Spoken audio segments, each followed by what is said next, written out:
Hello, everyone. Jason Haas here for the Tablas Creek semi-weekly Instagram Live broadcast.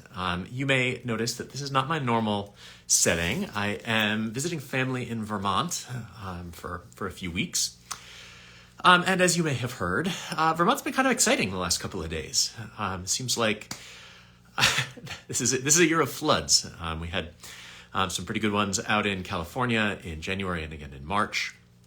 And here, between like 72 and 48 hours ago, we got 8 inches of rain. Fortunately, we are up on a hill, so there was no damage here. And the town of Chester, where I grew up, seems like it came through in pretty good shape. But there's a lot of mess here. I thought before I started sharing some pictures about what's going on out at the vineyard, I'd share a few Vermont pictures just to give you a sense of what things look like. Our driveway up here. This is what's left of the left-hand side of the driveway from all that water coming down. Waterfall just down the hill from where we live was going crazy.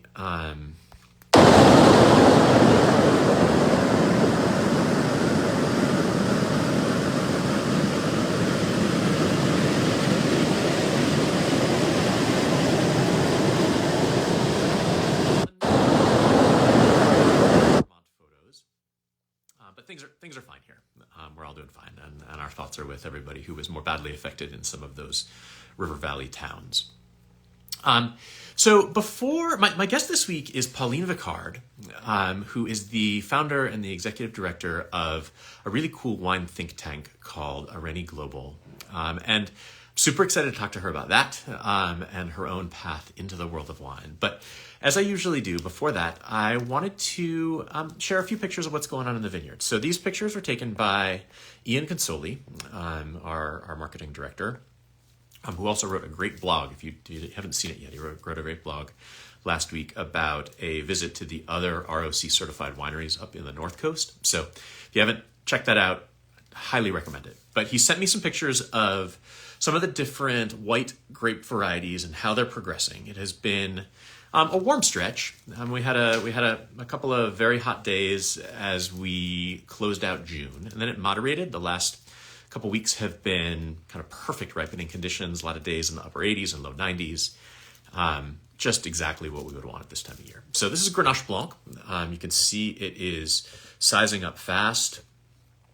A couple of the other key varieties, we've got Viognier here. We've got Marsanne. And then we've got Roussanne, which you can see is sort of the least advanced of anything. But even it's sizing up, which kind of got above pea-sized berries. I heard from Jordy Lonborg, our viticulturist. He said we are trending still close to a month behind normal, which, so be it, that's the year. We are also prepping land to plant. This is going to be some additional Vermentino and some additional Picpoul. A couple of the things going in the ground. We have some more Vedra going in the ground as well. We are trying to get ready for the heat wave that we have coming this weekend. We're doing some irrigation of some of the young vines and some of the tops of the hills that we know always struggle the most, kind of preemptive strike against any raisoning or other sorts of damage that we might get from the heat wave. But it's not supposed to last super long, and there is so much moisture in the ground in lower areas from the rain that we got this winter that we're not particularly worried about it. We've also, you may have seen this on social media earlier this week, we've also been putting in a couple of kestrel boxes. So these are smaller than owl boxes, so it's just getting a different kind of predator out there to have another layer in our defense against some of the voles and ground squirrels and some of the smaller rodents that can be a nuisance, which is kind of fun. And then finally, we are working on blending. So this is Caitlin, who's the newest member of our cellar team. We are putting together the blends for the Patalan 2022 red, and that'll go into bottle at the end of next week. Okay, let me see what else we got. Do we have anything else? I don't think so. I think that's the whole story as to what we got going on at the vineyard. So I will stop sharing. I will invite Pauline to join me. Um,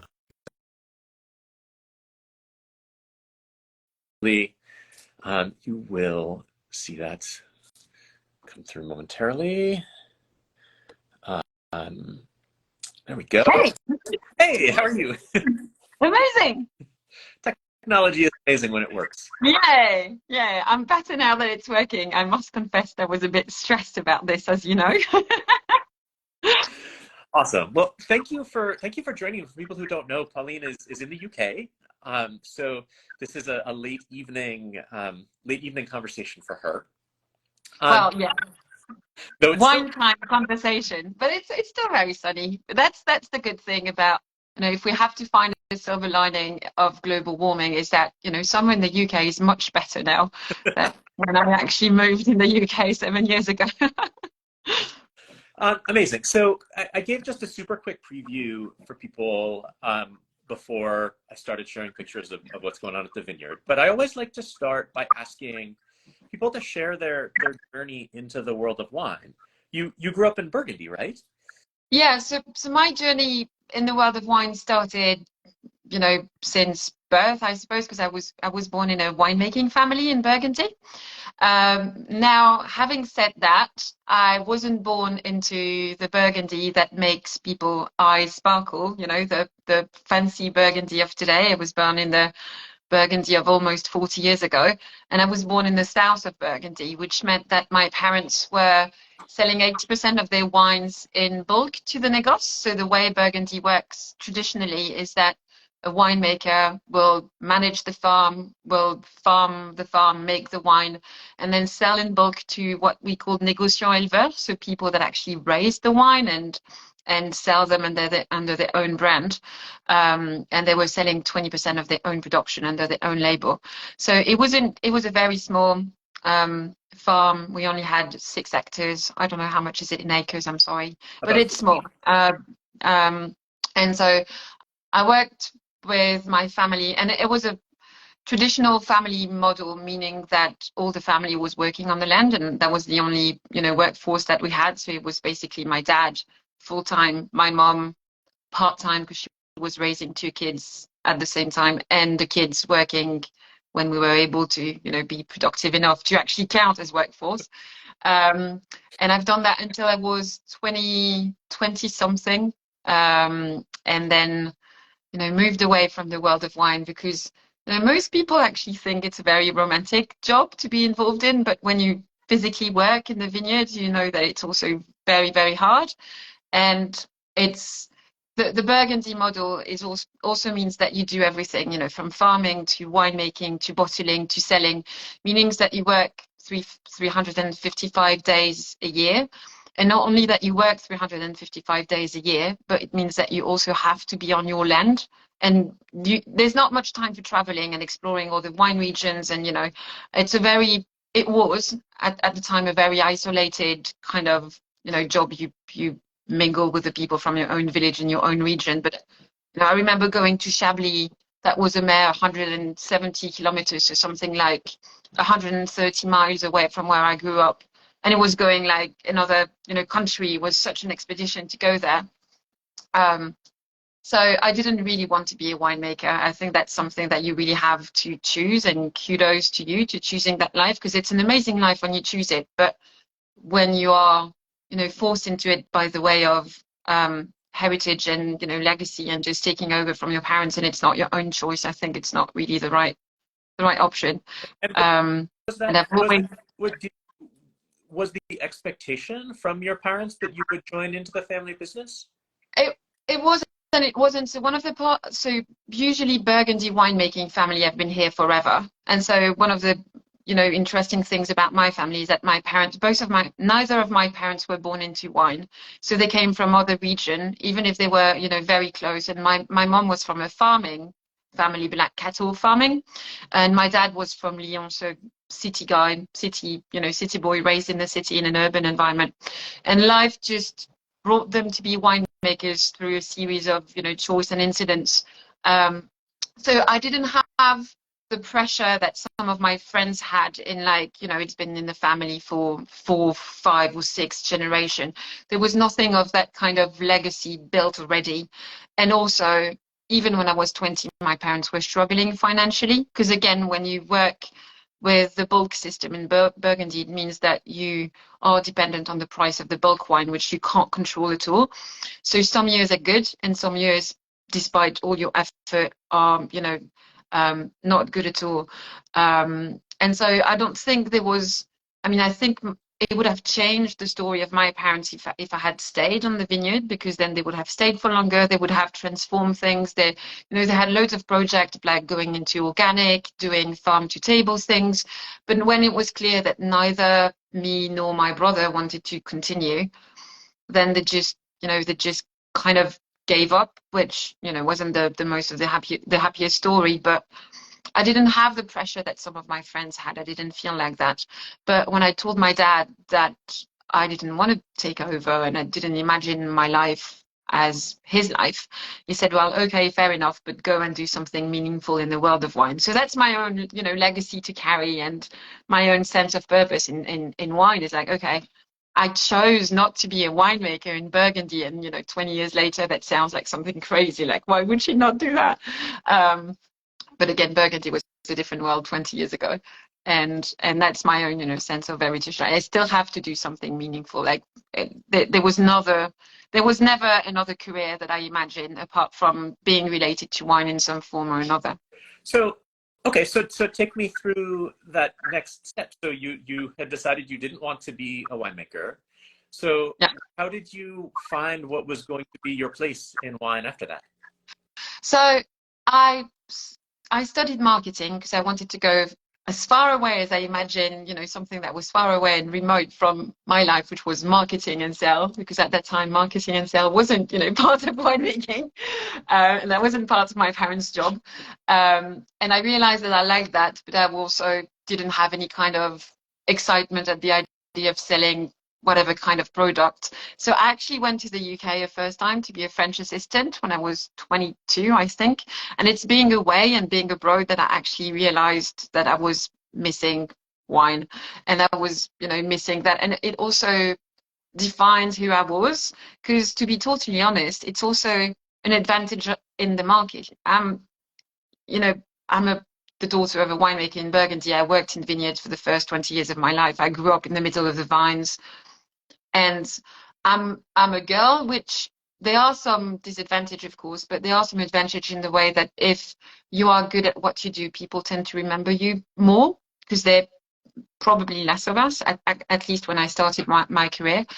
So I thought, you know, that defines who I am, and I actually miss going in the vineyard, so let's find something. But I didn't want to just I didn't want to be locked in a territory. For me, that was the thing that was running away from as a teenager, is that I didn't want to be encapsulated in one tiny space all my life. I wanted to travel, and I wanted to talk about, you know, wine in general. So I continued in doing studies in international trade. So the idea was, you know, having the marketing and sale background, but also being able to do international trade. And I've done like a year of specialization at the Institut Jules Guyot in Dijon, which is like the equivalent of UC Davis in Burgundy. They will be happy to compare to UC Davis, actually, I think. But just, you know, to have my level, because it's not because you're the daughter of a winemaker that you know many things. Like, you learn that you can blend varieties, for example, and that's actually allowed, things that I didn't know before, you know, going on a certain number of educational courses.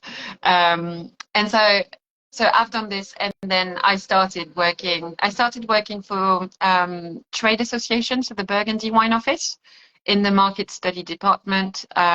So I've worked in a couple of French embassies around the world as well. So in the trade department, meaning that we would help French winemakers to export in the country where I was. So I've done Cuba and Norway. That was really interesting, and two very, very different markets.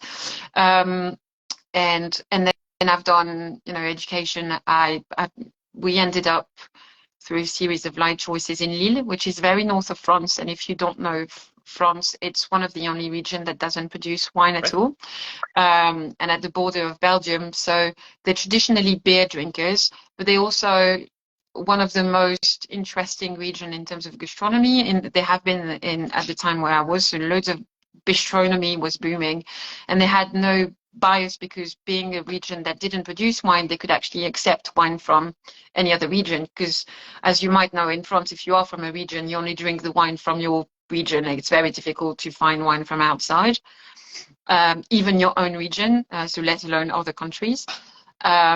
And so my company was on education. So I was training restaurants into how to build a wine list and how to make a turnover based on that.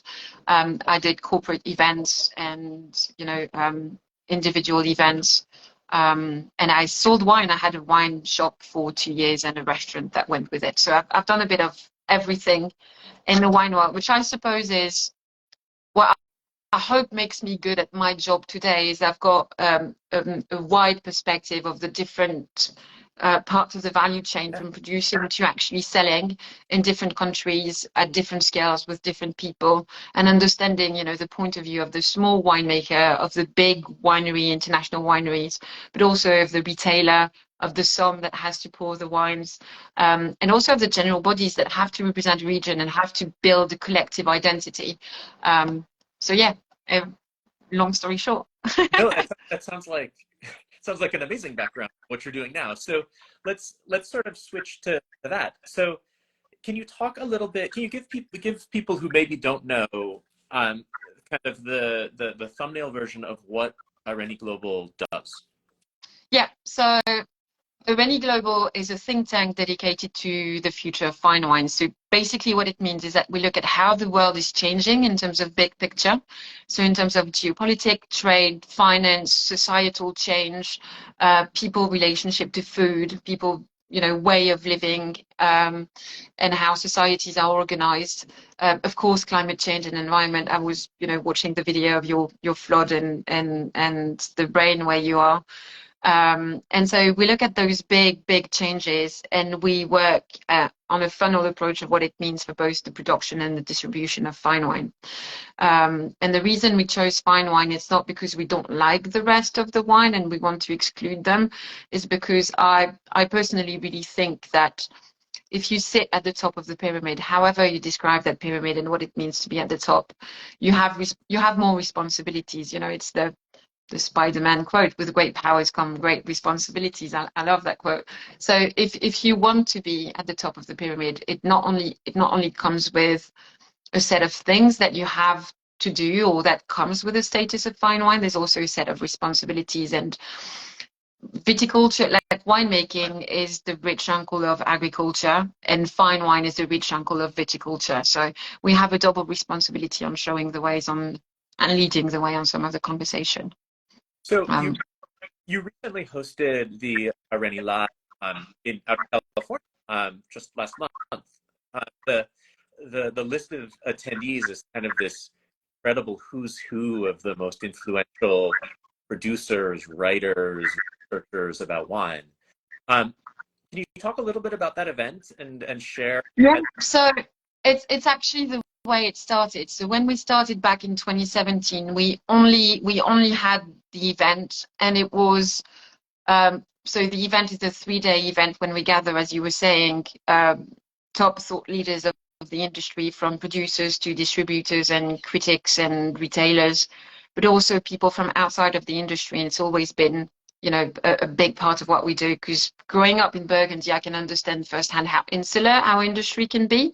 When the foreigner is not the one from another country, but the one from another village, you understand how insular, we might be in our own way of thinking. So we needed to also have people that knows geopolitics, finance, gastronomy, in order to bring some lights on the change that are happening in the world.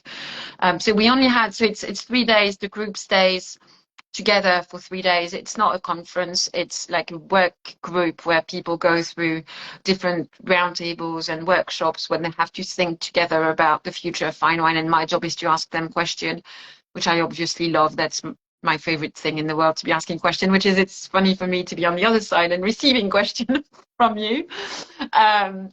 And so we started with this, and so that was that was the very first foundation of like, it's so complex. Thinking about the future of fine wine, no one in our industry or in our ecosystem has the whole piece of the puzzle. But if we put bright people together from different countries, from different perspectives, surely if we put them together, something amazing is going to happen. And that vision, that collective vision is going to appear.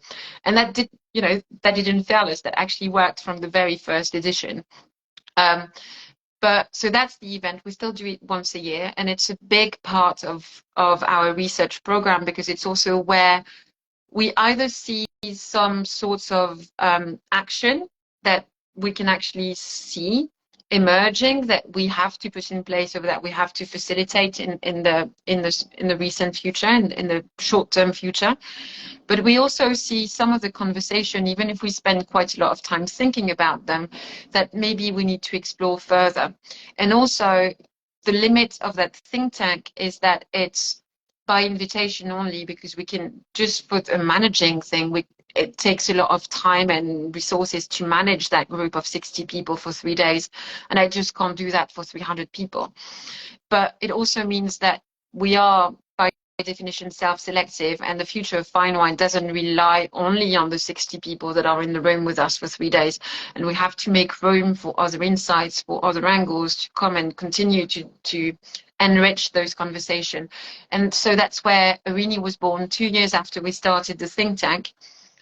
So in 2019, so that we could have that platform to continue the podcast, the webinars that we do. So we do 2 podcasts a month. We do a webinar every 6 weeks. We do online roundtables every 8 weeks.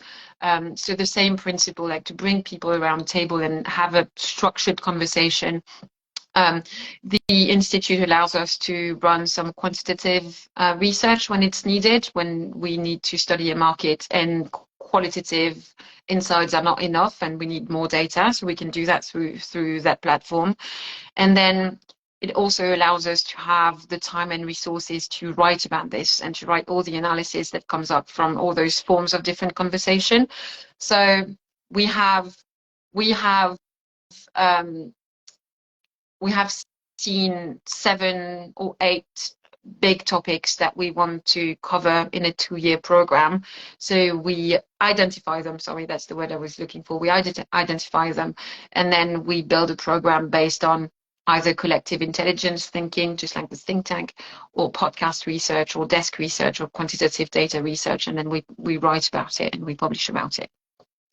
So do you have a, like as you look at all of this, do you have a challenge and opportunity that you think are particularly important for fine wine to be thinking about, that people might not be on people's radar as much as it should be?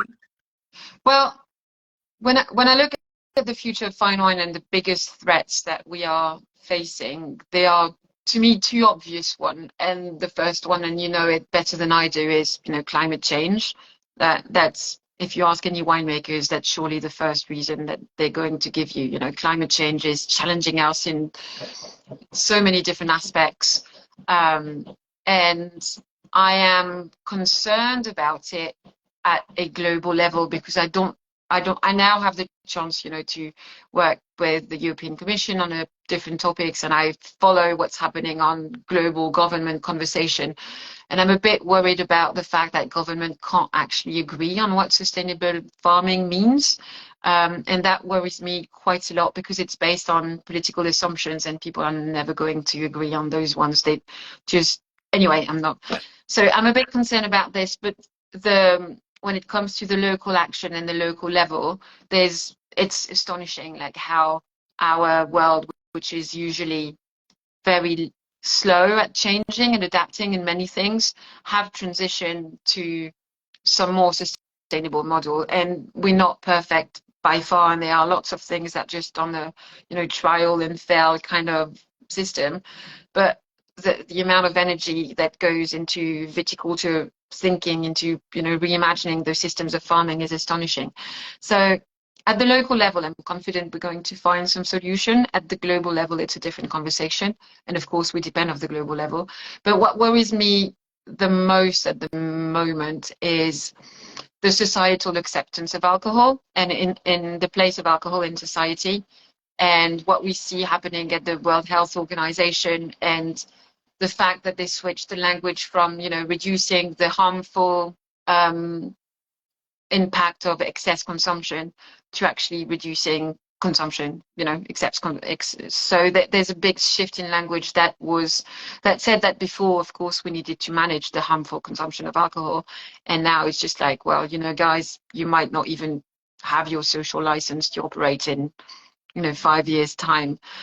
So both on the production side, we have, of course, the big worry of climate change, but to some extent it does matter for loads of sorts of reasons, but it might not matter as much if we lose our social license to operate, and if wine doesn't have a place in society, because we become the devil responsible for all the problems like tobacco is today. So yeah, that concerns me more, because I don't see the industry reacting fast enough on that matter. And being French, for example, we have a hard time accepting that wine is alcohol. And until we accept that wine is alcohol, and we need to be part of that conversation, and that the alcohol in wine is the same that the alcohol in vodka, which is a discourse that French people have a big problem accepting, for example, when it's scientifically exactly the same. The way we might consume it might be different, but the alcohol is the same, and the effect is the same. I don't see us being able to build a collective answer that will allow us to maintain the status quo on our social license to operate. So that's what concerns me. Yeah, no, I think both of those are I mean, absolutely critical, and I agree that, at least what I see on a local level, there's been a huge amount of movement towards more sustainable practices, the adoption of regenerative farming on a scale already that's something that I think would have been hard to imagine 5 years ago. Inspiring, but I agree. I haven't seen the industry start to mobilize really at all to neo-Prohibitionist sorts of movements. What about on the other side? What about in terms of opportunity? Do you feel like there are opportunities that are out there for the world of wine that maybe aren't well? So there are, one of the things that we usually go against current when it comes to wine consumption. It's when it comes to fine wine. So we can spend hours defining what fine wine is, but when it comes to the more premium stuff, and even when it comes to the secondary market level of fine wine, we still have loads of young consumers, and we still have, so depending on the market, you can dive deeper and still see some threats, because those new consumers might not be new. They might be the sons or the daughters or collectors or things like this, but the young consumers are still very interested in the high end of wine in a way that they might not be in the bottom part of the wine segment.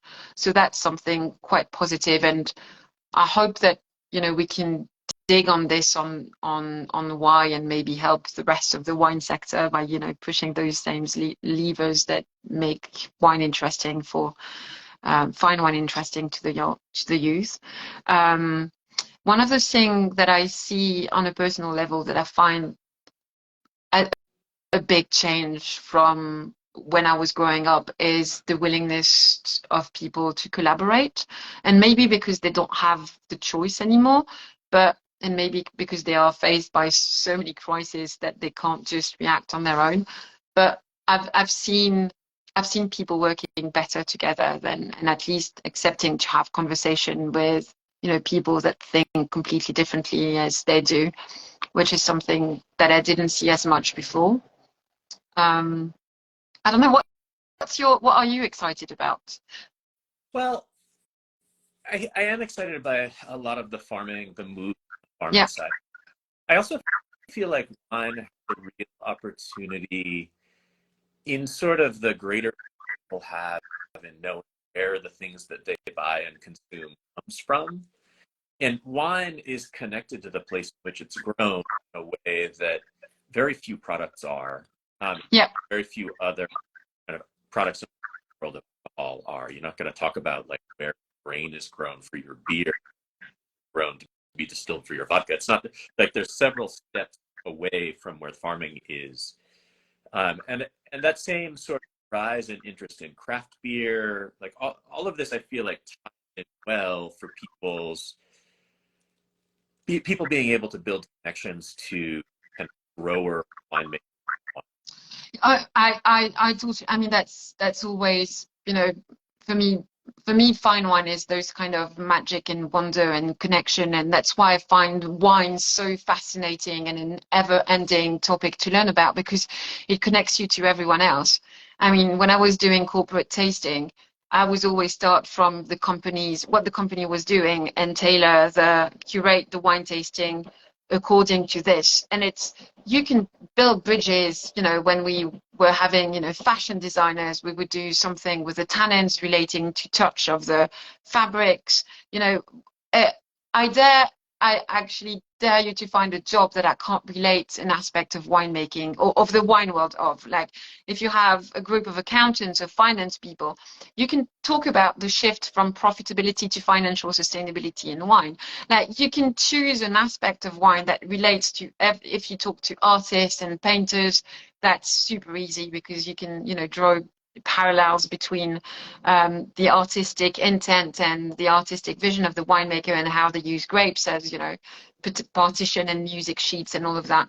So that's fascinating. But to me, that's not new. It's always been, you know, like this. I guess also one of the things that I'm curious to see how it's going to change the world of wine is the big generational shifts that we see in terms of ownership, and notably in family ownership, when we have people like my parents that are now retiring and leaving, and my generation taking the helms of vineyards, and particularly in Europe, because I know in California the ownership structure is a bit different. But then you have people like me that for the first generation, they went outside of their estate, they did study, they learned another thing, they started their career with more money than their parents ever had or ever made on the vineyard. And then when they come back, they think about the estate in a very different way, in a way that the New World almost did straight away, because you always had that entrepreneurship kind of mindset with the founders of the wineries. And that's very, very different in the part of Europe where I come from. So that's probably going to lead to more consolidation, because some people will be able to change and some people will not. But for the people that stay, they will stay with a very different mindset, and they are going to make the job evolve in a way that I think will be interesting as well. Yep, I agree 100%. Okay, I have to ask you, since I think you're the first person who has ever on one of my Instagram live conversations also occupies that intersection of the ultimate frisbee and wine Venn diagram. How did you come to play ultimate? Did you grow up playing in France? Did you learn in the UK? No, so that's on my partner's side. So my partner and I, we've been together for more than 20 years. We're high school sweethearts. Like, we've got a life together. And his dad was the gentleman who actually created the first ultimate frisbee club in France. So our kids are the first third generation player in France. Like, there's only a couple of them in France. So I've started playing when we started, you know, dating. He's always been with a frisbee in his hand. Is one of the best player of his generation. I mean, he's terribly good. And that's one of the reasons. So I moved to London for wine, so that I could learn about the rest of the world and not just France. And he moved to the UK to play with the GB national team, because they're better than the French. Well, they were better at the time than the French national team. So yeah, I've played ultimate frisbee for more than 15 years now. Yeah. Amazing. Yeah, there are a few of us in California. Every now and then I'll be reminded that there are people who I know from the world of wine who I learned to play ultimate, or vice versa, people who I know ultimate involved in wine. But it's still, like, I can probably count all of those people on both hands. And I know a couple of people. I know another journalist, her kids play ultimate, so she knew about it. But yeah, it's usually quite a niche sport. But that's the reason why I was so excited when I actually find out that you were playing ultimate just like me, is that just like wine, it can be it's a very passionate community, and it's a very tight-knit community, and it's just like wine, something that connects, that helped me travel, right? When you travel the world and you find a wine person and a winemaker, there's always, a seat at the table, as speaking. If you come from wine and you go to a wine region, you will always be welcome in some sort of form. And it's exactly the same thing with Ultimate. Like, you can travel the world and sleep on the couches of Ultimate players, because wherever you arrive, you just connect them and hi guys, I'm around. Can I, come to training with you? I've got my shoes in my bag. And so I found that aspect very similar to wine. Absolutely. I can't believe that it has already been half an hour. Oh wow. Okay. I could here and talk to you all evening. Probably that's not fair to you. So a couple questions just to kind of wrap things up. One is sort of what are you doing? What's coming next for you that you're what's coming next for me at ARENI? Is that what you're saying? Sorry. Yeah. Professionally, more than with like your ultimate career, but well, the ultimate career, that's going to be, I'm injured. I dislocated my knee trialing out for the GB team 2 months ago. So what's coming up for me in terms of frisbee is education and loads of not funny stuff. But in terms of ARENI, a lot of things are happening, because we're still fairly new. We've structured ourselves in 2019, and we had, as everyone, we had COVID in the middle, so we've changed a lot of things. We have a couple of publications coming up. So we've started a series that are called the country profiles, where we study in depth a given market. Who are the fine wine consumers there? How do they perceive fine wine? What kind of wine they're buying? What kind of region they're buying? And we study both, I'd say, for the lack of like entry-level fine wine, so wine that will cost around $70 in the US market. And then we also study consumers that can buy the $3,000, $4,000 bottle of wine. And we try to compare if it's the same consumers. So we've already done this in the US, the UK, China, and Hong Kong. We've done France at the beginning of this year, and in September we're publishing about Japan, and that's a very interesting market for fine wine. And we'll do Dubai, Singapore, and the Netherlands before the end of the year. Then our next white paper, we publish one white paper a year. We've done it on rethinking fine wine and thinking about the definition and its responsibility. So we've published that in January. It's available on our website. And we are doing a big one on rethinking education. So in the lights of recruiting staff being such a mess everywhere, from production to sommeliers and hospitality staff.